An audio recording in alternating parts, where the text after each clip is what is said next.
Hi everyone and welcome back to my channel. I just thought I'd do an updated pregnancy vlog because I haven't done one since we did the pregnancy test while we were on holiday. We have had a couple of appointments so far. We had the first blood test on Christmas Eve just to check my pregnancy hormone levels and my progesterone levels and all that sort of stuff. So my pregnancy hormone on the 24th of December was 473 and they were super happy with that. It was a little bit later than it normally would be, so it should have been around the 20th, but we were on holiday, so they had to wait until the 24th. So it was higher than most people's would be when they'd have it's called a beta test. But yeah, so that one was 473. My progesterone was over 400, so everything was looking really good. And then we had another blood test on New Year's Eve. It's now the 2nd of January, by the way. So we had another one on New Year's Eve, and that one had jumped to 4,990, my pregnancy hormone, and my progesterone was still like 400. So your progesterone just needs to be over 30. That's what they look for. So they are super happy with all of my levels so far. So everything's looking really good. Now we just have to basically wait to do the viability scan. So with that one, it's just a scan to check and see if there is a heartbeat, if the baby has implanted in your uterus, and basically just to see how everything's traveling. And then I think once you've had that, and if everything's all good, they just pass you on to, you just go to a regular doctor from there, and a regular ultrasound place. But yeah, so that's where we're at this stage, but everything is so far looking really good. And the scan will be on the 14th of January, so that's when we'll see if the baby has continued to grow. But the nurses and everyone seem pretty happy with how everything's going so far. So yeah, I also thought I would do a little update on pregnancy symptoms. I feel as though some people don't know what's really gonna happen, because there's some symptoms that you do get that I didn't know about. I don't know if just my previous pregnancies, I guess every pregnancy is different, but I don't know if just my previous pregnancies I just didn't notice it as much. But yeah, there's some things that happen that you don't really know are going to happen. So bit of a warning, there can be some TMI in this video, but I just feel like it's kind of good for women to know all of what can happen. I have double checked with my clinic and everything is completely normal, but yeah, there's just certain things that you don't get warned about that you probably should. So my first symptom of pregnancy was probably like the sore boobs. It was just, that's the first thing that I really noticed. Just like really sore, like you can't even touch them. I can't even lay on them in bed. That's just how uncomfortable they are. But yeah, that was probably the first symptom that I noticed. And with that as well, your nipples just like they like stick out all the time. It's so weird. They're just always out and protruding, and they also feel hot all the time, which is weird. But yeah, so that's another little one that's been going on. But that was probably the first thing that I noticed, and even Wesley noticed, because he was just like, oh, what's going on? But yeah, like your boobs are super sore, and also your nipples stick out hectically all the time, and they're warm, like hot to touch. So that's probably the first thing that I noticed. The next one was probably the bloatedness. The bloated, mine's probably a bit worse than it would be for most people, because it's an IVF cycle. So we did all the stimulation and injections first, which means that my ovaries are still larger than they should be. But I know that bloated I had that with the last pregnancy as well. So feeling super bloated all the time, and just like kind of like heavy, like in your lower stomach, is probably one of the other ones that I've really noticed. Yeah, super bloated. And then what else am I feeling? So tiredness probably is the next one that I noticed.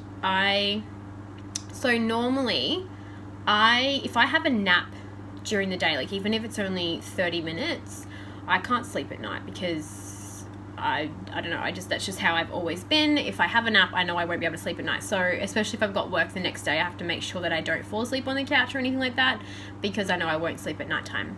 But yeah, so the tiredness, because now I can have like a solid 4-hour nap during the day and I can still go to sleep at nighttime and sleep like a log. Like, it's amazing.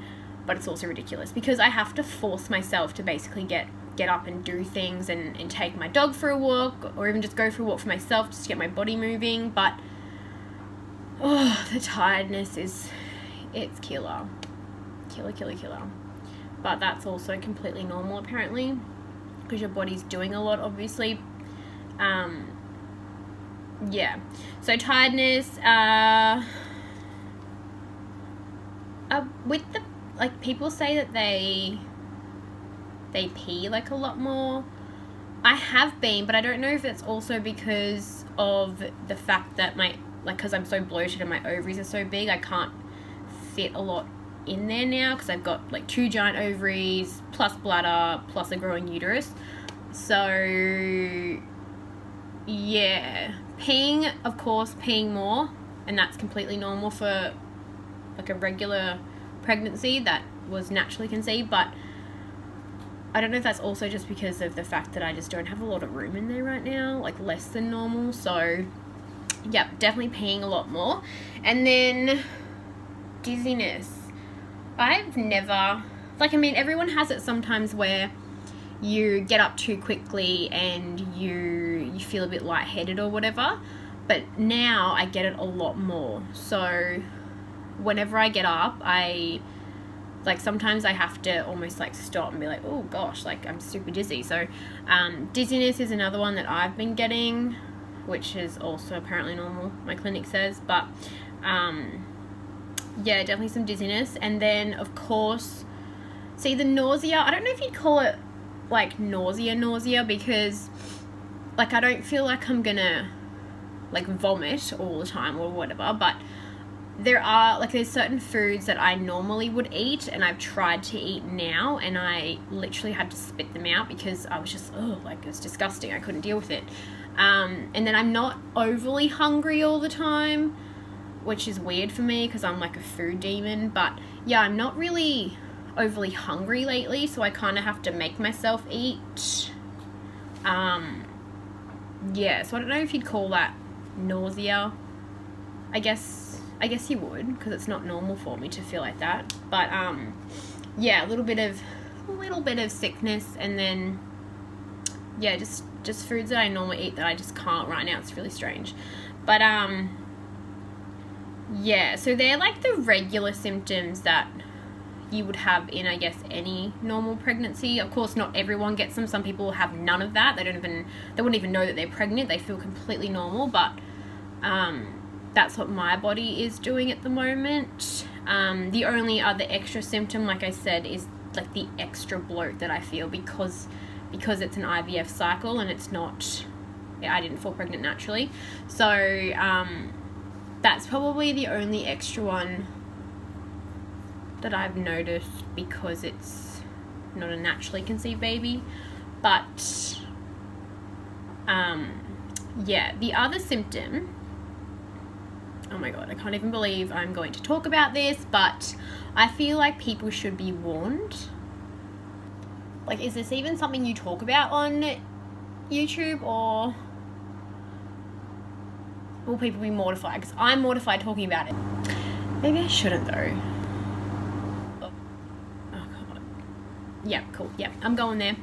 Even on YouTube, whatever, I'm gonna go there. But the other one that is also apparently completely normal. So vaginal discharge, yep, let's go there.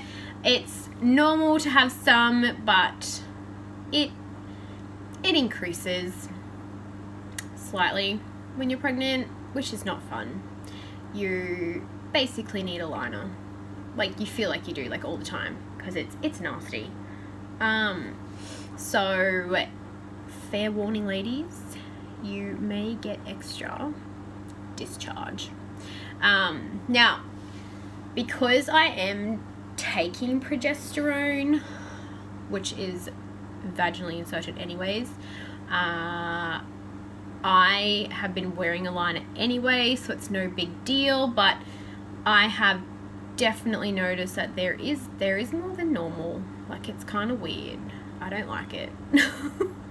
But it's all part of it, so if that's what it takes, then of course I'm gonna grin and bear it. I don't know.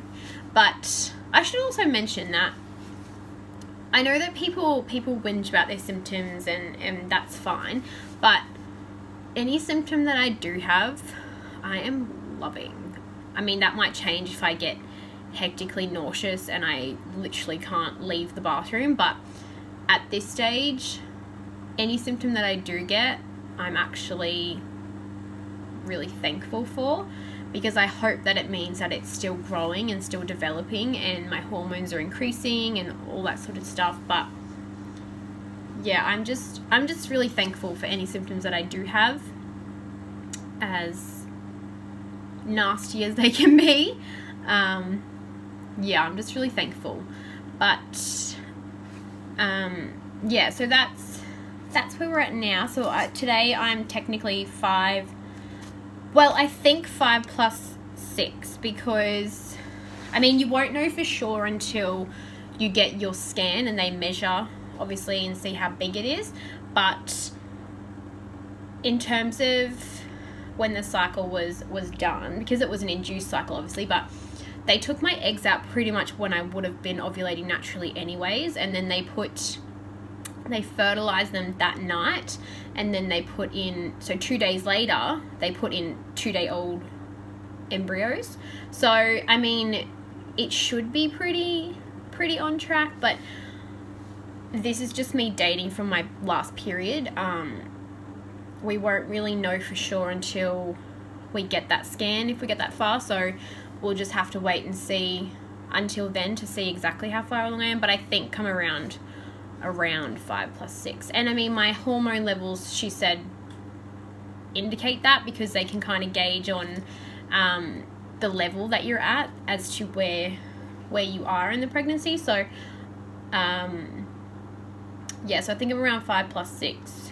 And then yeah, so it won't be, the scan won't be, it's meant to be 7 weeks, but I'm working like 4 days straight, so instead of, yeah, the 11th, it'll be the 14th, so I'll be like 7 plus 4 or something like that. And that's kind of my next goal, because I mean, we saw a heartbeat with the last baby as well, but that was at 6 plus 6, and when we, at 11 plus 2, when we found out there was no heartbeat anymore, it was only measuring at, around the 6th, like somewhere in the 6th week. So it had probably died just after we had that scan. So yeah, my goal, like if I get over 7 weeks, that's like my next goal. And it's not that I'm not, people think that I'm not excited. I'm excited, but I guess I'm just a little bit reserved, because it's almost like a protection thing for me, that I don't want to get too excited yet in case something does go wrong, because we've been at this point once. The first pregnancy, the first miscarriage, we didn't even get to, we didn't even get to like 6 weeks, but so we've been at this point before, so I don't want to get too excited just yet. But yeah, so my next goal is just to get to that 7-week mark to see that little heartbeat. And then, I mean, they say that your placenta is meant to take over from about 8 weeks, so if that happens, hopefully that means that we'll be a little bit more in the clear. Obviously, definitely not guaranteed. I mean, even 12 weeks isn't guaranteed. I've got friends that have had stillborns. I've got friends that have lost babies at like 18, 19, 23 weeks. I've seen it all. So it's not that I'm not excited. It's just me protecting myself in case something does happen. I mean, of course, I don't think you can protect yourself that much, but of course I'll still be devastated if something does go wrong, but fingers crossed that doesn't happen. And because it was an egg and a good sperm that they picked and put together, hopefully that means that it'll be a healthy baby and it won't miscarry. But yeah, that's where we're at this stage. But my auntie got me this this pregnancy journal. I can't write in it just yet. I'm not quite ready for that. I just feel like I'll write it in a notebook for now, and if everything goes well, then I'll just fill in the blanks. But yeah, I just not quite ready for that just yet. Even when people call me pregnant, I'm a little bit like, am I though? Like, I know I've got pregnancy symptoms and stuff, but I think I'm a little bit in denial still, which is fine. It's fine, I guess. Like I said, just protecting myself. But yeah, I just gotta wait till the 14th, and then we'll see what's going on. So kind of in limbo a little bit until then, but yes. So that's pretty much it from me. I am very sorry about the TMI and the talk about, you know, if you guys have any questions or anything, just leave a comment. If you follow me on Instagram, I update there a lot more than on here, so I'll leave my link down below. And yeah, if you follow me on Instagram, you get a lot more updates and whatnot. But yeah, that's pretty much it from me. I hope you guys all have a lovely day. Like I said, it's the 2nd of January too, so hope you all had an awesome New Year's, and hopefully 2019 will be our year and also your year too, because 2018 was a bit shit for us. But no point dwelling. At least we know what's going on. We've made moves, I guess, to get things in motion. But yeah, hopefully 2019 is a good year for everyone. Well, that's me signing off. Have a lovely day, guys, and I'll see you next time. Bye.